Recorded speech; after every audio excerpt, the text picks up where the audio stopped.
देखो, pre engineering building से related मैंने आप लोगों के लिए कई सारी वीडियोस बनाई हैं और इन वीडियो पे आप लोगों ने भर-भर के प्यार दिखाया है। लेकिन कभी हम लोगों ने ड्राइंग से रिलेटेड बात नहीं की। तो आज के सेशन में हम बात करेंगे प्री इंजीनियरिंग बिल्डिंग की ड्राइंग्स की कि आपको जब प्री इंजीनियरिंग बिल्डिंग्स की आप ड्राइंग देखेंगे तो उसमें जो आपके एंकर बोल्ट की प्लान होता है, उसकी डिटेल्स को कैसे देखना है या फिर उसमें जो आपके कॉलम्स हैं या फिर जो राफ्टर हैं, उनका जो फिक्सिंग किया जाता है, उनकी डिटेल्स को कैसे पढ़ना है, कैसे समझना है और उससे साइड पे चीज़ें कैसे एग्जीक्यूट करवानी है, वो आपको इस वीडियो में सीखने को मिलेगा, वो भी प्रॉपर ड्राइंग्स के थ्रू। यानी आप स्टील स्ट्रक्चर्स की ड्राइंग्स आप पढ़ने वाले हैं और समझने वाले हैं, उसके लिए आपको ये वीडियो पूरा देखना पड़ेगा। और मैं हूं Sandeep Singh, welcome back to reinforce lifeline for civil engineers. आप बने रहिए हमारे साथ और हम करते हैं अपने सेशन को स्टार्ट।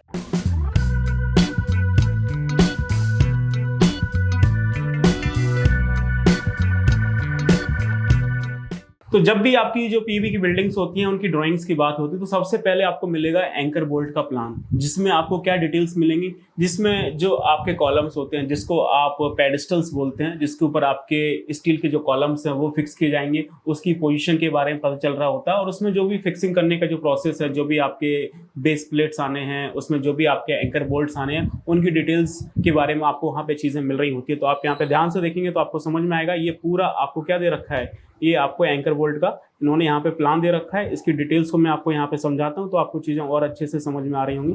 तो मोटा मोटा आप ये देखिए, ये पूरा आपका स्ट्रक्चर बनने वाला है। यहाँ पे जब आप देखेंगे तो चीज़ें आपको समझ में आएंगी। ये पूरा आपका एक स्टील का स्ट्रक्चर डेवलप होने वाला है, जिसमें आप देखेंगे तो आपको समझ में आएगा, ये आपका राइट हैंड वॉल है और ये आपका लेफ्ट हैंड वॉल है और ये आपका नियर साइड वॉल है और ऊपर आपको मिलेगा फार साइड वॉल। और यहाँ पे आप डिटेल्स देखेंगे तो आपको समझ में आएगा कि इसका जो लेंथ है वो आप देखेंगे तो आपको 30,070 मिलीमीटर सेंटर टू सेंटर मिलेगा, वो भी स्टील के कॉलम से। और इसका जो ब्रेथ है वो आप यहाँ पे देखेंगे तो आपको समझ में आएगा 24,770 मिलेगा सेंटर टू सेंटर स्टील के कॉलम से। आउटर से देखना है तो आपको यहाँ पे 25,500 और यहाँ पे आपका 30,800, जो कि total outer to outer steel line से आपको दिखाई देगा। अब आप यहाँ पे देखेंगे तो आपको यहाँ पे चीज़ें मिलेंगी और यहाँ पे देखेंगे तो आपको ये यहाँ पे कैनोपी दिखा रहा है प्लान में, करीबन 2.5 मीटर का ये आपका यहाँ पे कैनोपी आपको दिख रहा होगा, ये देखेंगे, जिसका ये ब्रेथ 2.5 मीटर है और इधर लेंथ देखेंगे तो आपको 12,875 मिलीमीटर दिख रहा है। यानी जो आपका मेन एंट्रेंस है वो आपका यहीं से रहेगा। अब आप इसमें देखिए कि कितने सारे कॉलम्स आ रहे हैं। मैं इसको जूम करता हूँ तो आपको काफ़ी सारी चीज़ें अच्छे से क्लियर दिखाई दे रही होंगी। तो आप लोग देख सकते हैं इसमें कितने सारे कॉलम्स आ रहे हैं। तो यहाँ पे एक आपका D1 कॉलम है, इसके बाद ये आपका यहाँ पे D2 कॉलम दे रखा है, ये भी आपका D2 कॉलम है, ये भी D2 कॉलम है और यहाँ पे देखेंगे D1X और सिमिलर चीज़ें आपको यहाँ पे मिल रही होंगी। ये आपका D1X है, ये आपका D2X कॉलम दे रखा है, ये आपको D2X कॉलम दे रखा है, ये भी आपका D2X कॉलम है, ठीक है, और ये भी आपका D1 दे रखा है। इसी तरह से आपको लेफ्ट हैंड वॉल में कॉलम्स मिल जाएंगे D3 और जो आपका राइट हैंड वॉल है वहाँ पे आपको D3X कॉलम मिल जाएंगे। तो मैं आपको एक कॉलम का ओवरव्यू दिखाता हूँ कि उसमें किस तरह से जो आपका यानी जो आपका पेडिस्टल है उसमें किस तरह से कॉलम फिक्स किया जाएगा, जो आपके बेस प्लेट है उसकी डिटेल्स को आपको कैसे देखना है, तो आपको वो चीज़ें समझ में आएंगी। ये देखिए, मैं आपको D1 कॉलम में लेके चलता हूँ, थोड़ा सा जूम करता हूँ तो चीज़ें आपको सही से समझ में आएंगी। ये आपका D1 कॉलम है। अब आप इसको ध्यान से देखिए, मैं जूम करता हूँ तो जब हम इसको जूम करेंगे तो आपको ये नजर आएगा, ये हमारा पूरा क्या बनने वाला है, ये आपका पेडिस्टल है, ये पूरा आपका आरसीसी का पेडिस्टल बनेगा। अब आप इसमें देखेंगे तो आपको समझ में आएगा, यहाँ पे जो आपका स्टील का कॉलम है वो आपका फिक्स किया जाएगा। यानी आप देखेंगे तो समझ में आएगा, ये हमारा क्या है, ये आपका बेस प्लेट आएगा यहाँ पे। तो आप यहाँ पे देख सकते हैं डिटेल्स दे रखी है। ये आपका प्लेट है, इसका ब्रेथ 200 mm का है, जो आप यहाँ पे देख सकते हैं, और इसकी जो लेंथ है वो आपकी 350 मिलीमीटर की है, जो आप यहाँ पे देख सकते हैं। और इसके साथ साथ इसकी जो थिकनेस होती है बेस प्लेट की वो आपकी 16 mm की है। और ये जो बेस प्लेट है वो आपका जो पेडिस्टल है आरसीसी का, उसके साथ ये आपका फिक्स किया जाएगा। तो आप यहाँ पे देख सकते हैं कि इस बेस प्लेट में आपके 4 26 mm डाया के होल्स किए गए हैं।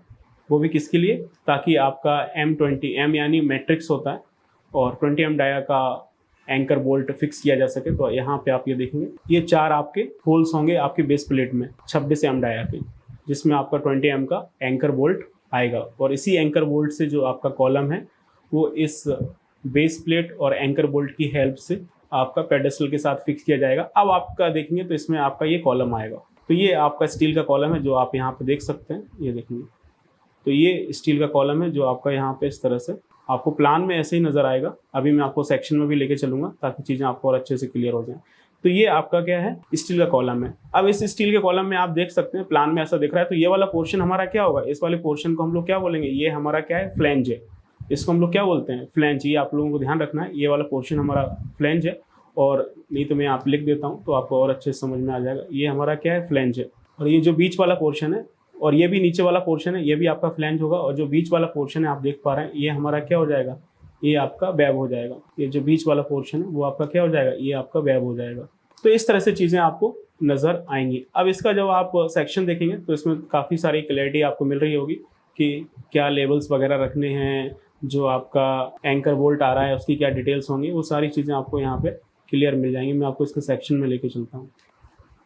और हाँ दोस्तों, आप सिविल इंजीनियर हैं, अपने कैरियर में स्ट्रगल कर रहे हैं, आपको जॉब नहीं मिल रहा है, या फिर आप किसी भी कंपनी में काम कर रहे हैं, वहाँ पे आपकी ग्रोथ नहीं हो रही है, तो एक ही ऑप्शन है, आपको अपनी स्किल्स पे काम करना पड़ेगा। जो आपके पास अभी स्किल सेट है उससे काम नहीं चल रहा है, आपको नई स्किल्स डेवलप करनी पड़ेंगी। यदि आपको फ्रेशर हैं तो आपको साइट एजुकेशन के बारे में सीखना पड़ेगा। साइट पर जो भी आपकी रिपोर्ट्स वगैरह बनती हैं, चाहे वो आपकी डेली प्रोग्रेस रिपोर्ट हो, या फिर वो आपका बार वेंडिंग शेड्यूल हो गया, या फिर जो भी आपकी साइट की एक्टिविटीज़ हैं उनसे रिलेटेड जो भी डॉक्यूमेंट्स वगैरह बन रहे हैं, ड्राइंग्स वगैरह पढ़ना है, साइट पे लेवल्स वगैरह चेक करने हैं, एग्जीक्यूशन वगैरह हैंडल करना है, क्वालिटी वगैरह इंश्योर करनी है, वो सब चीज़ें सीखनी पड़ेंगी। और ये सारा स्किल सेट है आपके पास, फिर भी चीज़ें आपके लिए नहीं हो रही हैं, तो आपको नया स्किल सेट पे काम करना पड़ेगा। आपको क्वांटिटी सर्विंग के बारे में सीखना पड़ेगा, आपको BOQ कैसे बनाना है उस पर काम करना पड़ेगा, रेट एनालिसिस कैसे होता है, एस्टिमेशन कॉस्टिंग पे काम करना पड़ेगा, आपको प्लानिंग यानी प्राइमरी P6 सीखना पड़ेगा। तभी आप आगे जा सकते हैं और इस इंडस्ट्री में नया मुकाम हासिल कर सकते हैं। और ये सारी स्किल्स रेनफोर्स आपको सिखाता है। और इन सभी स्किल्स को डेवलप करने के लिए रेनफोर्स आपके लिए लेके आया है 2 महीने का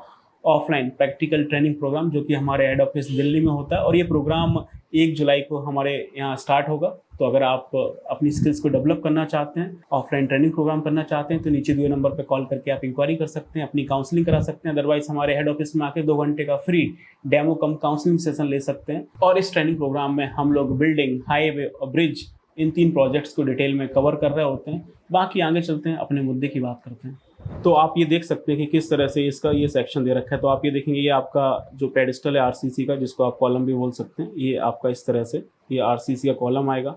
और उसके बाद ये आपका बेस प्लेट लगाया जाएगा इस तरह से। ये आपको क्या मिलेगा, ये आपकी बेस प्लेट है, दिख रहा है, जो हमने वहाँ पे देखी थी 16 mm थिकनेस की, ये आपकी बेस प्लेट आएगी। ये आपका स्टील का जो कॉलम है वो इसके ऊपर ये इस तरह से फिक्स कर दिया जाएगा, टेपर कॉलम आएगा, आप देख सकते हैं। और यहाँ पे ये आपके एंकर बोल्ट्स लगे हुए हैं, जो आप ये देख सकते हैं। ये हमारे इस तरह से एंकर बोल्ट्स आपको मिल जाएंगे, दिख रहा है, जो हमने वहाँ पे देखे 20 mm डाया के 4 ये एंकर बोल्ट हैं। सामने से देखोगे तो 2 ही दिखेंगे। और यहाँ पे बीच में आपका प्रॉपर ये ग्राउट फिल किया जाएगा, यानी ग्राउटिंग की जाएगी। बीच में जो आप देख रहे हैं ये आपका जो गैप है, यहाँ पे आपको ये ग्राउटिंग दिख रही है। तो 25 mm का आपका ये ग्राउटिंग होगा। और यहाँ पे लेवल दे रखे हैं कि 3.6 मीटर का लेवल है under side of base plate. इस तरह से आपको यहाँ पे डिटेल्स देख सकते हैं। और भी इसकी डिटेल्स देखनी है एंकर बोल्ट की, तो आपको यहाँ पे मिल जाएगा, आप यहाँ पे देख सकते हैं। ये क्लियर आपको डिटेल्स आपको यहाँ पे समझ आ जाएंगी। आप ये देख सकते हैं, कंप्लीट डिटेल आपको दे रखी है एंकर बोल्ट की। 615 mm लेंथ का ये पूरा एंकर बोल्ट आएगा। 20 mm का डाया है। इसका जो नीचे रेडियस है वो आपका 60 mm का है, जिसमें आप देखेंगे ये 425 का स्ट्रेट पोर्शन है, बाकी ये आपका 60 mm की रेडियस ये बैंड होके आया है। तो ये नीचे यहाँ पे जो L बनेगा वो 80 mm का बनेगा। और आप यहाँ पे देख सकते हैं टॉप ऑफ कंक्रीट लेवल दे रखा है, आपको फ्लोर फिनिश लेवल दे रखा है। और यहाँ पे जो देखेंगे जो आपका एंकर बोल्ट है उसमें 90 mm का आपका ये थ्रेड बनेगा, जिसमें आपके ये स्टैंडर्ड हेक्सागोनल ये आपके लॉक नट लगेंगे, जो आप देख सकते हैं, वो भी स्टैंडर्ड वॉशर के साथ में। और बीच में आपको पता है, जैसे मैंने बोला था, ये आपको यहाँ पे 20 mm का ये ग्राउट यानी आपकी ग्राउटिंग की जाएगी। जो आपका बेस प्लेट और जो पेडेस्टल के बीच में जो आपका गैप होगा वहाँ पे प्रॉपर ग्राउटिंग की जाएगी आपका फिक्सिंग करने के बाद। तो ये डिटेल्स आपको यहाँ पे दे रखी है, जो आप यहाँ पे देख सकते हैं। आगे चलते हैं। अब मैं आपको लेके चलता हूँ जो आपका मेन कॉलम और जो आपका राफ्टर का फ्रेमिंग प्लान होता है उसमें लेके चलता हूँ, जहाँ पे आपको कॉलम और राफ्टर से रिलेटेड सारी डिटेल्स आपको दिखाई दे रही होती है। तो आप लोग देख सकते हैं यहाँ पे आपका जो कॉलम है और जो आपके राफ्टर है उसका डिटेल दे रखा है, वो भी अलग अलग क्रॉस सेक्शन में। जो हमारा पूरा जो स्ट्रक्चर प्लान था उसको 2 पार्ट में इन्होंने यहाँ पे सेक्शन में काट के दिखाया हुआ है। एक आपका cross section along the grade length 2 काटा हुआ है, जो आपको नीचे दिख रहा है, और एक आपका cross section along the grade line 1, 3, 4, 5 इन्होंने यहाँ पे दिखाया हुआ है, ताकि सभी तरह के कॉलम्स को यहाँ पे वो दिखा सकें। तो आप देखेंगे अभी हमने 2 सेक्शन आपको काट के दिखाए थे। एक सेक्शन आपका along the grade line 1st, 3rd, 4th और 5th में था, जिसमें आपके बीच में भी कॉलम आ रहे हैं। आप देखेंगे यहाँ पे भी कॉलम दिख रहा है आपको यहाँ पे भी कॉलम दिख रहा है, यहाँ पे भी कॉलम दिख रहा है और यहाँ पे भी कॉलम दिख रहा है, इसलिए इसका सेक्शन अलग से काटा गया है। और वहीं पे आप जब ग्रिड लाइन सेकेंड देखेंगे तो ये देखेंगे ये आपका ग्रिड लाइन क्या है, सेकेंड है, तो इसके बीच में कोई कॉलम नहीं आ रहा है, तो उन्होंने इसका अलग से सेक्शन काट के दिखाया हुआ है ताकि सभी तरह के कॉलम्स को वहाँ पे रिप्रेजेंट किया जा सके और उसकी डिटेल्स को वहाँ पे मेंशन किया जा सके। अब आपको ये समझ में आ गया होगा क्योंकि हमने cross section along the grid line 2 क्यों कट किया है और cross section along the grid line 1, 3, 4, 5 क्यों कट किया। तो एक सेक्शन को मैं जूम करके दिखाता हूँ तो आपको समझ में आएगा कि किस तरह से यहाँ पे चीज़ें हो रही हैं। तो आप यहाँ पे ध्यान से देखेंगे तो आपको समझ में आएगा। ये देखेंगे ये आपका क्या दे रखा है इन्होंने, ये आपको दे रखा है FFL यानी आपका फ्लोर फिनिश लेवल, जो कि आपका ±00 मीटर है, वो भी कहाँ से, under side of base plate. और वहाँ पे जो आपको under side of base plate मैंने आपको स्टार्टिंग में दिखाया था कि 3.6 मीटर का लेवल दिखा रहा था, स्टार्टिंग में प्लस 3.6 मीटर का लेवल दिखा रहा था। तो इसलिए दिखा रहा था क्योंकि आप ये देखेंगे जो आपका ये RCC का जो आपको ये कॉलम नज़र आ रहा है यहाँ पे, ठीक है ना, तो इसकी जो हाइट है वो कितनी है, 3.6 मीटर। इसके ऊपर ही आपका बेस प्लेट के साथ एंकर बोल्ट के साथ जो आपका कॉलम है वो फिक्स किया जाएगा। यहाँ पे 10.4 मीटर का आपको ईव हाइट दिख रहा है, यानी आउटर से जो आपकी टोटल हाइट होती है वो आपका 10.4 मीटर है और अंदर से जो आपको क्लियर हाइट मिलती है वो आपको यहाँ पे दिख रहा होगा 9.522 मीटर आपको नजर आ रही है। और यहाँ पे ये देखेंगे ये इस तरह से आपका जो कॉलम है उसको फिक्स किया गया है। तो ये कॉलम का यहाँ पे बेस आएगा। तो आप लोग यहाँ पे देखेंगे आपको ये कॉलम की डिटेल्स दे रखी है। ये जो आपका स्टील का कॉलम बनने वाला है उसकी इन्होंने डिटेल्स दे रखी है कि जो स्टील का कॉलम है उसका जो वेब है वो आप देखेंगे 300 से लेके 700 तक वेरी करेगा और इसकी जो थिकनेस है वो आपकी 6 mm की होगी। मैंने आपको बताया था कि कॉलम में वेब क्या होता है, बीच वाला पोर्शन होता है। तो यहाँ पे देखेंगे यहाँ पे जो आपको वेब दे रखा है वो कितने का दे रखा है, 300 का दे रखा है ये। और ऊपर जाते जाते ये वेब कितने का हो जाएगा, यहाँ पे आप देखेंगे तो ये वेब कितने का पड़ेगा आपको, ये वेब आपका 700 का हो जाएगा। जब आप ऊपर पहुँचेंगे यहाँ पे तो ये वेब कितने का हो जाएगा, ये 700 का हो जाएगा पूरा। और ये आपको क्या दे रखा है इन्होंने, फ्लैंज दे रखा है और फ्लैंज आपका सेम रहता है, उसमें कोई दिक्कत नहीं है। ये देखिए ये आपका फ्लैंज है। तो वेब आप यहाँ पे देख सकते हैं कि नीचे 300 का है और ऊपर वेब कितने का हो गया, 700 का हो गया है, वो आपका वेरी कर रहा है। जबकि फ्लैंज आपका सेम रहेगा, 175 mm का है, ठीक है ना, और 8 mm की थिकनेस है। ये आपका साइड का क्या है, ये आपका पूरा फ्लैंज है।